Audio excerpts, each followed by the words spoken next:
I should have said no. That's the part that keeps replaying in my head. The moment my mom stood in the kitchen, arms crossed, telling me she'd be gone for 2 weeks on some last-minute work trip, and that I needed somewhere to stay because our apartment building was doing emergency renovations. Her words, not mine. And then she said his name. Travis said you can stay at his place. Just until I'm back. I actually laughed. I thought she was joking. Travis wasn't just some random ex. He was the ex. The one she dated for almost 4 years. The one who practically lived with us. The one who taught me how to drive. The one who used to come to my high school basketball games even when my mom couldn't make it. And the one she dumped 6 months ago. You're not serious, I said, staring at her. He has the space, Shane. And he offered. That's what got me. He offered. I hadn't seen him much since the breakup. A couple awkward dinners. One tense birthday where they barely looked at each other. Then nothing. I didn't hate him. I actually liked him. Too much, maybe. But it was complicated. Because he wasn't just my mom's boyfriend. He was Travis. 6'3", broad shoulders, always smelling like clean laundry and cedar. The kind of guy who hugged you with both arms and meant it. The kind of guy who looked at you when you talked, like you were the only person in the room. And yeah, I'd noticed him. I'd noticed him in ways I never said out loud. I'll be fine, my mom said, softer now. It's just temporary. Temporary, right? So that's how I ended up standing on Travis's porch 2 days later with a duffel bag slung over my shoulder, my stomach in knots. He opened the door before I even knocked. Shane, he said like he'd been waiting. God, his voice hadn't changed. Still deep, still warm. Hey, I replied, trying to sound normal. He stepped aside, letting me in. You don't have to look so nervous. I don't bite. I forced a laugh. Yeah, I know. His place smelled like coffee and something faintly woodsy. It was bigger than I remembered. Cleaner, too. Like he'd thrown himself into organizing after the breakup. You can take the guest room, he said, grabbing my bag before I could protest. Bathrooms down the hall. Make yourself at home. Make yourself at home. That was the problem. I already felt too aware. The first night was fine. Quiet. We ordered takeout. Sat on opposite ends of the couch. Talked about safe things. My classes. His job. The weather.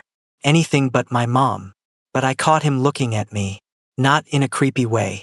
Not even obviously. Just longer than necessary. Like he was studying me.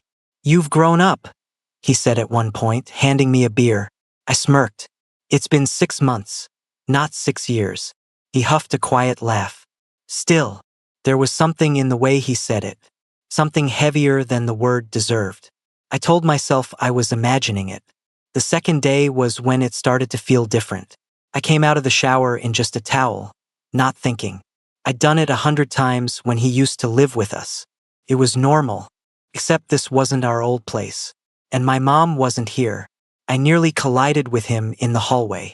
Sorry, I muttered. I walked to my room way too aware of the air on my skin. That night, he asked if I wanted to watch a movie. I said sure. You okay? He asked quietly. Yeah, I said, but my heart was pounding. You always wear your hair like that? Since when did you start working out? You've got your mom's stubborn streak. You know that? The last one felt different. Like he was comparing us. Or separating us. He was noticing me. And not in the way you notice your ex's kid. That night, I lay in the guest bed staring at the ceiling, replaying every moment, every look. A soft knock interrupted my thoughts. My heart jumped. Yeah, I called.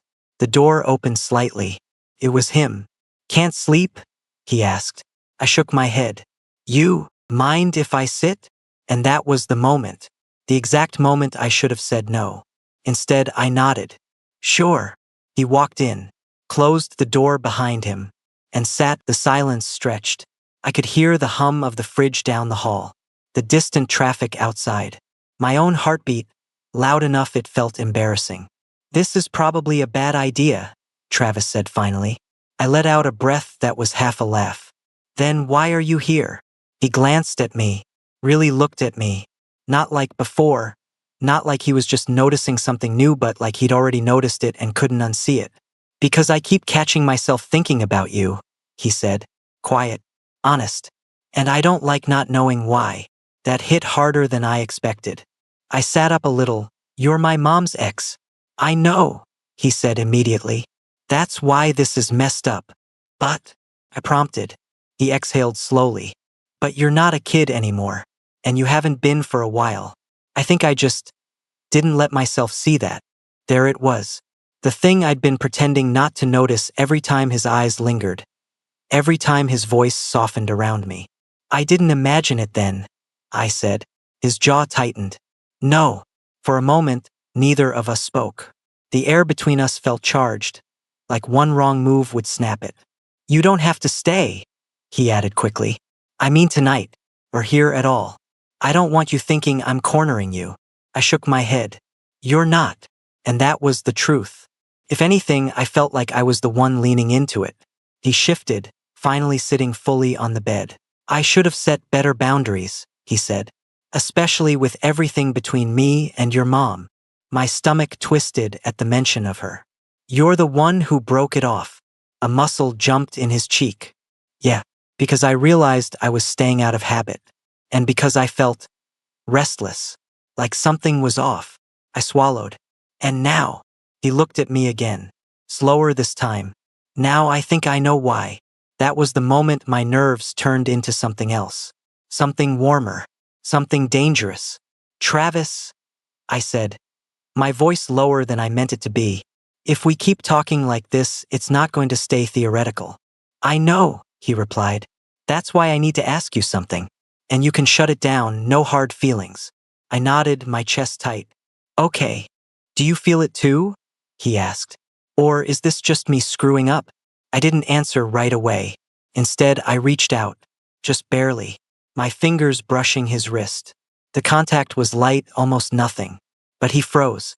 Then slowly, carefully, he turned his hand over so our palms touched. That was my answer. He let out a shaky breath. This can't turn into something stupid, he said. I won't let it. I met his eyes. I'm not asking for stupid. You're asking for what then? I thought about it. About the way he'd always treated me like I mattered. About how safe and seen I felt even now, with everything upside down. I'm asking you to stop acting like this is an accident, I said, because it doesn't feel like one. That earned a small, crooked smile. You've always been perceptive. Learned from watching you. Good night, Shane, he said. Good night, Travis. The door closed behind him, and I knew deep down that whatever this was, it wasn't going to fade. It was just getting started. I lay there for a few seconds, staring at the ceiling, listening. The house was quiet except for the faint clink of a mug in the kitchen. He was up. I rolled onto my side, debating whether I should give it time. Pretend last night had been not a big deal. Just a conversation that went a little too honest. Travis was standing at the counter, back to me. He turned when he heard me. There it was again. That look. Softer now. Less guarded. Morning, he said. Morning. We stood there for a beat, both of us clearly remembering exactly where we'd left things. I didn't make it awkward, did I? He asked. I shook my head. No. Just different. He nodded slowly. Yeah. Same. We drank coffee together at the counter. You don't have to walk on eggshells, I said eventually. I'm not fragile. He gave a small smile. I know, but I'm trying not to mess this up. That makes two of us. The rest of the day felt strange in a new way. Comfortable but charged. Like every normal thing doing dishes, watching TV, even scrolling on our phones had an underline beneath it. It was in the little things. Travis wasn't just taking me seriously. He was taking me personally. It was something that could change everything. The next few days settled into a strange rhythm. We acted normal on the surface. Groceries, work, classes. But underneath, there was this steady awareness humming between us, like we were both carrying the same secret and checking constantly to see if the other still felt it. He kept his promise about going slow. Too slow sometimes, which somehow made it worse. He started looking at me like I wasn't just there anymore. Like he was noticing my reactions, my moods, like he cared how things landed with me. That's what I meant when I realized he was taking me personally. One night, A week into my stay, I came home late from class. He was already there, sitting at the kitchen table with paperwork spread out, glasses on, sleeves rolled up. You know how sometimes a person just hits you differently when you're tired? Yeah. That. You're back late, he said, glancing up. Group project from hell. He smiled sympathetically. Want leftovers? I nodded, dropping my bag. You're a lifesaver. As I ate, he watched me in that way I'd come to recognize, quiet, attentive. You okay? He asked. Yeah, just exhausted. He searched my face, like he was trying to read past my words. You know, he said quietly, I've never been this careful with someone. That stopped me. Why? Because you matter, he said simply. No charm, no deflection, just truth. The air shifted. He dropped his hand, stepping back like he needed space to think. I should probably say this out loud, he continued. If this turns into something real, and I think it already is, I am not doing it halfway. That means honesty, boundaries, and eventually, telling your mom. My stomach flipped. Eventually, he gave a faint smile. Not tomorrow. I laughed, relieved. Good. But, he added, I won't sneak around forever. I won't make you feel like a secret. That was when it really hit me. He was already thinking about consequences, and still choosing me. Later that night, we sat on the couch again. This time, when he pulled me closer, there was no hesitation. I leaned into his chest, his arm settling around me like it belonged there. I could feel his heartbeat under my ear. Steady. Solid. You're quiet, he murmured. I'm just processing, I said. I didn't expect you to be like this. Like what? Serious, I said. About me. He tilted his head, resting it lightly against mine. You deserve serious. That sentence stayed with me long after we went to bed separately, like we'd agreed. Lying there in the dark, I realized something important. This wasn't about him being my mom's ex anymore. This was about two people choosing each other, carefully, deliberately, despite how complicated it was. And if Travis was willing to take this slow, take this seriously, take me personally, then whatever came next was going to matter. A lot. I should have known it wouldn't stay contained. You can't build something real in the middle of a secret and expect it not to spill over. It happened on a Thursday. I came home earlier than usual. Travis was in the garage. He'd turned half of it into a makeshift gym. Music low, sleeves cut off, sweat darkening the collar of his shirt. He didn't hear me at first. I stood there longer than I should have, watching the way his shoulders flexed when he lifted, the slow control in his movements. It was admiration. He noticed me when he set the weights down. You're staring, he said, slightly breathless. Didn't think you'd mind. A slow smile tugged at his mouth. Depends what kind of staring it is. I stepped closer. The appreciative kind. He grabbed a towel, wiping his face, but his eyes stayed on me. Focused. Warm. Not teasing intent. You've been different lately, he said. Different how? More confident. I shrugged. Maybe I just stopped pretending. He studied me for a second like that meant more than I realized. Come here, he said quietly. You don't realize what this does to me, he admitted. Then tell me. It makes me protective, he said. Not in a controlling way. I don't, I said. He searched my face again, like he was double-checking. You're not a distraction, he added. You're not some rebound from your mom. You're you. That hit deeper than anything else he'd said, because that was the part I'd worried about without admitting it. Good. He ran a hand through his hair. I need to know something. Okay. If your mom called tomorrow and asked you to come home early, would you? That question hung between us. I thought about it seriously. Yeah, I said honestly. I would. His expression didn't harden. It softened. Why? Because she's my mom, I said. And this doesn't erase that. He nodded slowly. That's what I hoped you'd say. Clicked then. He wasn't afraid of getting caught. He was afraid of pulling me away from something important. You're not replacing her, I said. You're not competing. His eyes flickered with something close to relief. I don't want to be the guy who wedges himself into your life and makes everything messy, he admitted. I stepped forward again, closing the space. It's already messy, I said with a small smile. But it's ours. That earned a quiet laugh. He reached for my hand, interlacing our fingers like it was the most natural thing in the world. Travis started texting me during the day. Not constantly, not clingy, just small check-ins. Eat yet? How'd the presentation go? Drive safe. Shouldn't have meant much, but it did, because he wasn't texting like someone hiding something. He was texting like someone who was already part of my day. And that's when I started realizing how much space he was taking up in my head. One night, about 10 days into me staying there, we were on the couch again. We'd gotten comfortable. Too comfortable. You're smiling at your phone, he said. I glanced up. What? You've been smiling for like 30 seconds. I rolled my eyes. It's a stupid video. He didn't look convinced. There was something in his tone I hadn't heard before. Possessive. Not aggressive. Not controlling. Just territorial. You jealous? I teased lightly. His jaw shifted slightly. Depends. On what? On whether I should be. The room went quieter. I lowered my phone. There's nothing to be jealous of, I said. He studied me like he was trying to measure the truth in that. It wasn't that he didn't trust me. It was that he suddenly cared enough to ask. That hit differently. You know this isn't casual for me, he said after a moment. I know. And I don't like the idea of someone else thinking they have a shot while you're living here. There it was, taking me personally. Not in a controlling way. In a protective way. You want me to stop talking to people? I asked carefully. His eyes narrowed slightly. No, I'm not doing that. Then what? I just need to know I'm not misreading where I stand. I sat up, shifting so I was facing him fully. You're not, I said. He looked at me like he needed more.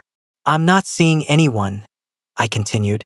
I'm not flirting with anyone. It wasn't a demand. It was relief. But that's when I realized something else. He wasn't just easing into feelings. I didn't expect this, he said. And I don't do things halfway. If I'm in something, I'm in. My chest tightened. And are you? I asked. His eyes didn't leave mine. Yes. There was no hesitation. And that's when the weight of it really settled. Because this wasn't just chemistry, which meant eventually, he'd have to choose me publicly. The thought both thrilled and terrified me. What happens when my mom gets back? I asked quietly. He didn't answer immediately. Instead, he leaned back slightly, like he needed space to think clearly. We don't blindside her, he said finally. And we don't lie. That's going to be messy. Yeah, he agreed calmly. It will. And you're still okay with that? His gaze sharpened slightly. Are you?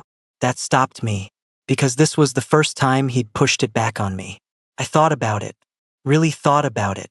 If this blew up, it could damage my relationship with my mom. Could make holidays awkward. It could fracture something that used to feel simple. But when I looked at him steady, serious, not treating this like some fantasy, it didn't feel reckless. Felt worth facing. I don't want to sneak, I said finally. If we do this, we do it honestly. His shoulders relaxed slightly. You're not temporary, he said into my hair. That line landed hard, because I hadn't realized how much I needed to hear it. I wrapped my arms around him tighter than I meant to. I was thinking about the future, and how terrifyingly real it suddenly felt. The shift didn't explode. Cracked. Quietly. My mom called on Sunday night. I was in the kitchen with Travis when my phone lit up with her name. He saw it immediately. His body stilled in that almost imperceptible way I'd started recognizing. You gonna answer? He asked evenly. Yeah. I stepped into the hallway, but not far enough that I couldn't feel him listening. Hey, Mom. Hi, honey. How's everything there? Travis behaving? The question made my throat tighten. Yeah, I said. He's been great. There was a pause on her end. Good, she said softer. I worried it might be weird. It's not weird, I replied. That was the first half-truth. We talked about her trip, about work, about when she'd be back 3 days. 3. When I hung up, Travis was still standing in the kitchen, leaning against the counter, arms crossed. She's back Wednesday, I said. He nodded once. Okay. That was it. No panic. No spiral. Just acceptance. But something had shifted again. 3 days. We both felt the clock. That night, the air between us was different. Not tense. Not rushed. Intent. You okay? He asked quietly. Yeah. You sure? I nodded. He reached for my hand, fingers lacing through mine like it was automatic now. She's going to have questions, I said. I know. And she might hate you. A corner of his mouth lifted faintly. Wouldn't be the first time. I huffed a small laugh, but my chest felt tight. This isn't just about you and me, I said. It's about history. About her. He turned fully toward me then. Shane, he said carefully. If she tells you this isn't okay, if she makes you choose. My stomach dropped. He continued before I could spiral. I won't let it come to that. How? I'll step back before I put you in that position. The words hit hard. Don't, I said immediately. His eyes flickered. You'd walk away? I asked. If it protected you, yeah. That was the moment I realized how deep this had gotten for him. This wasn't possession. It wasn't ego. It was care. You don't get to decide that alone, I said quietly. His jaw tightened slightly. I'm older. I have more to lose. That doesn't mean you get to martyr yourself. That caught him off guard. For a second, neither of us spoke. Then he exhaled slowly. You're right. It wasn't defensive. It wasn't reluctant. It was sincere. He shifted closer. I don't want to walk away, he admitted. I just don't want you hurt. I'm not fragile, I said again. I know, he replied softly. But you matter. There it was again. Whatever happens Wednesday, he said quietly. We handle it together. That word sat heavy. Together. I nodded. Together. Later that night, I didn't go back to the guest room. We didn't even make it dramatic. We just didn't separate.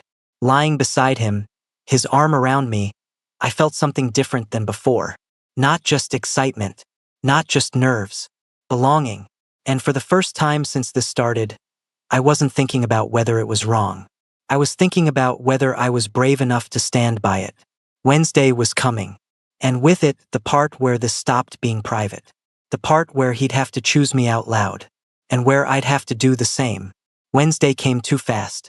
I woke up with that tight feeling in my chest, the kind that sits right behind your ribs and refuses to loosen. Travis was already awake, staring at the ceiling. You sleep? I asked quietly. Not much. Same. We didn't say it out loud, but we both knew what today meant. My mom's flight landed at noon. She said she'd come straight home after grabbing her car from long-term parking. We didn't plan some big dramatic reveal. We just agreed on one thing. No lying. The house felt different that morning, like it was holding its breath with us. We cleaned without really talking, moved around each other carefully but not distantly. There was no pulling away, no pretending. At 12:47 p.m., her car pulled into the driveway. I felt it before I saw it. Travis looked at me. You still sure? He asked. I nodded. Yeah. The front door opened.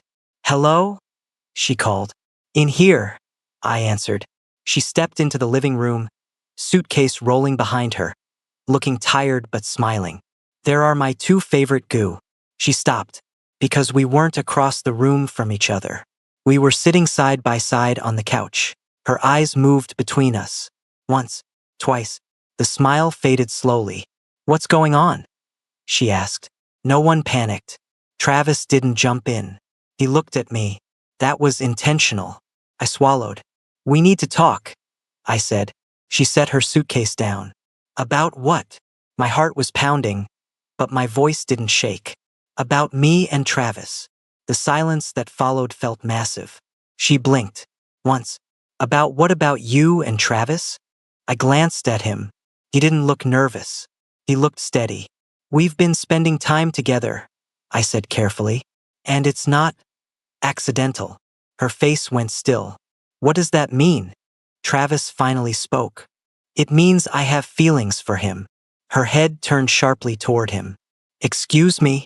There was no anger yet, just disbelief. He's an adult, Travis said calmly. And nothing happened until after you and I were done. Her eyes snapped back to me.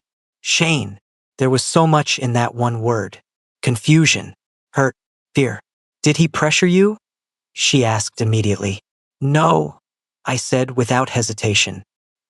He's been the one slowing this down. She looked between us again, trying to find the crack. This is messy, she said quietly. I know, I replied. He's almost 15 years older than you. I know. And he dated me. I know. Every point landed. But I didn't look away. I didn't plan it, I said. Neither of us did. But it's real. That word hung there. Real. She looked at Travis then. You said you didn't want anything serious when we broke up, she said. His expression softened, not defensive. I didn't, he admitted. Not then. And now. Now I do. The air shifted. She studied him longer this time, like she was trying to figure out if this was rebellion, or revenge, or some twisted overlap. It's not about you, he added gently. That could have gone badly. But it didn't, because he didn't say it dismissively. He said it carefully. She sat down slowly in the armchair across from us. And what happens when this falls apart? She asked. The question wasn't cruel. It was scared. I answered before he could. Then we deal with it. Like adults. Her eyes softened slightly at that.